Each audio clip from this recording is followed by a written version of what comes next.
ஒரு டேஸ்டான சூப் குடிக்கணும், அது ஃபில்லிங்காகவும் இருக்கணும், ஃப்ளேவராகவும் இருக்கணும், டேஸ்ட்டாகவும் இருக்கணும் அப்படின்னு நினச்சிங்கன்னா இந்த சூப் ரெசிபியை ட்ரை பண்ணி பாருங்கள்.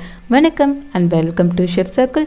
இன்றைக்கி நம்ம வீடியோவில் மஞ்சள் பூசணியை வச்சு ஒரு அட்டகாசமான சூப் தான் எப்படி செய்கிறதுன்னு பார்க்க போகிறோம். இது வந்து பிரேக்ஃபாஸ்ட்டெல்லாம் ஸ்கிப் பண்ணிவிட்டு சாப்பிட்டிங்கன்னா கூட அவ்வளோ ஃபில்லிங்காக இருக்கும். இது செய்கிறதுக்கு ஒரு பேனில் 2 டேபிள் ஸ்பூன் அளவுக்கு வெள்ளை சோள மாவு சேர்த்துக்கலாம். நீங்கள் இந்த சோள மாவுக்கு பதிலாக வேறு ஏதாவது மில்லட் இருந்துச்சுன்னா அதோட மாவு கூட சேர்த்துக்கலாம்.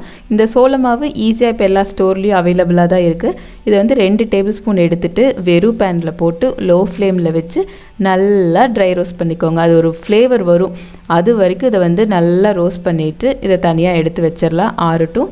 அதுக்கப்புறம் ஒரு பேனில் 600 மில்லி லிட்டர் தண்ணி சேர்த்துக்கோங்க. இப்போ நான் எடுத்துக்கிற அளவுக்கு இந்த தண்ணி கரெக்டாக இருக்கும்.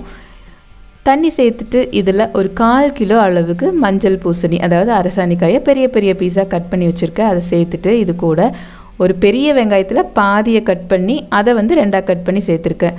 அரை வெங்காயம் இது சேர்த்து பேனை கவர் பண்ணி ஒரு 10 நிமிஷத்துக்கு மீடியம்லேருந்து ஹை ஃப்ளேமில் வச்சு குக் பண்ணிக்கலாம்.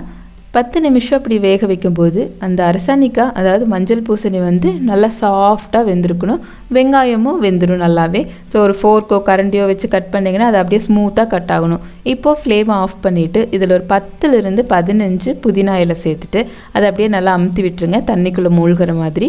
அதை வந்து அப்படியே ஒன்றுமே பண்ண வேண்டாம், ஒரு 3-5 நிமிஷத்துக்கு அப்படியே விட்டுருங்க. அப்படிங்கும்போது அந்த புதினாவோட ஃப்ளேவரெல்லாம் அந்த தண்ணியில் இறங்கிடும், ஒரு சூப்பரான டேஸ்ட் கொடுக்கும் இந்த புதினா வந்து இந்த சூப்புக்கு.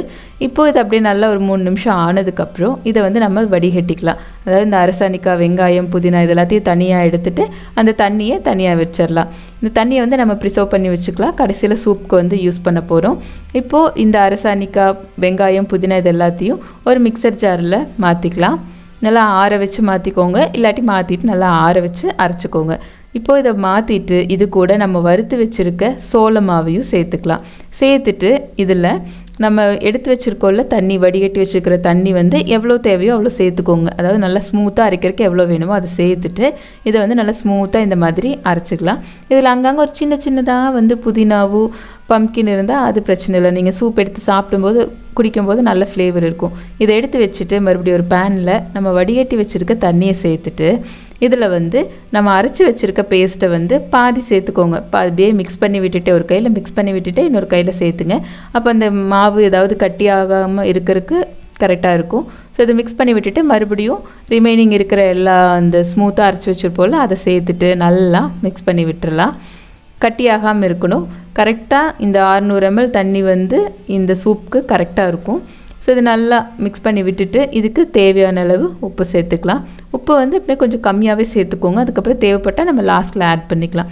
ஸோ உப்பு சேர்த்துட்டு இதை நல்லா மிக்ஸ் பண்ணி விட்டுட்டு இதை வந்து ஒரு 2 நிமிஷத்துக்கு நல்லா பாயில் பண்ணிக்கலாம்.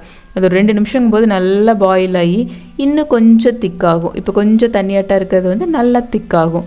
ஸோ இந்த ஸ்டேஜில் இதில் 1 டேபிள் ஸ்பூன் அளவுக்கு பெப்பர் பவுடர் சேர்த்துக்கலாம். கொஞ்சம் அதிகமாகவே பெப்பர் சேர்த்துக்கோங்க, ஏன்னா மஞ்சள் பூசணி வந்து ஒரு லைட்டாக ஒரு ஸ்வீட்னஸ் இருக்கும். ஸோ நீங்கள் கொஞ்சம் பெப்பர் எக்ஸ்ட்ரா சேர்த்துனீங்கன்னா தான் நமக்கு அந்த ஸ்பைஸ் ஃபீல் வந்து கிடைக்கும்.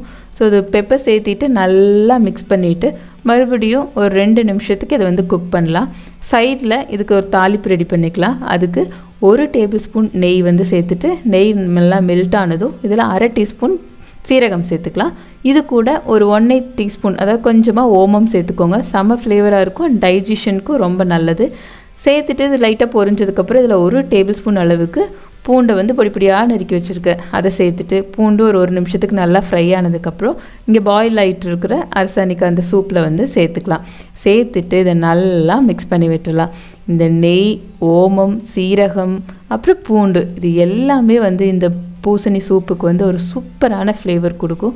ஸோ இந்த மாதிரி நல்லா மிக்ஸ் பண்ணி விட்டுட்டு இதில் 1 டேபிள் ஸ்பூன் அளவுக்கு கொத்தமல்லி இலையை வந்து நல்லா பொடியாக நறுக்கி வச்சுருக்கேன், அதை சேர்த்துக்கலாம். கடைசியாக 1 டேபிள் ஸ்பூன் அளவுக்கு லெமன் ஜூஸ் சேர்த்துக்கலாம். சேர்த்துட்டு ஃப்ளேமை ஆஃப் பண்ணிவிட்டு நல்லா மிக்ஸ் பண்ணி ஹாட்டாகவே சர்வ் பண்ணுங்கள்.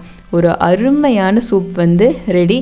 இது நீங்கள் வந்து ஈவினிங் டைமில் சாப்பிட்லாம், இல்லை பெஸ்ட்டு வந்து நீங்கள் மார்னிங் வந்து பிரேக்ஃபாஸ்ட்டுக்கு பதிலாக இதை வந்து சாப்பிட்டிங்கனாலும் ரொம்ப ஃபில்லிங்காக இருக்கும் அண்ட் ரொம்ப ஆரோக்கியமானது கூட.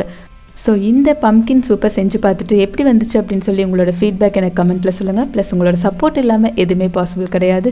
ஸோ இது வரைக்கும் நம்ம சேனலை நீங்கள் சப்ஸ்கிரைப் பண்ணலை அப்படின்னு சொன்னால் மறக்காமல் சப்ஸ்கிரைப் பண்ணுங்கள். கூடவே பக்கத்தில் இருக்கிற பெல் ஐக்கானையும் ப்ரெஸ் பண்ணுங்கள். அப்போ தான் நான் போகிற வீடியோஸோட நோட்டிஃபிகேஷன் உங்களுக்கு வரும். தேங்க்யூ ஃபார் வாட்சிங். Take care.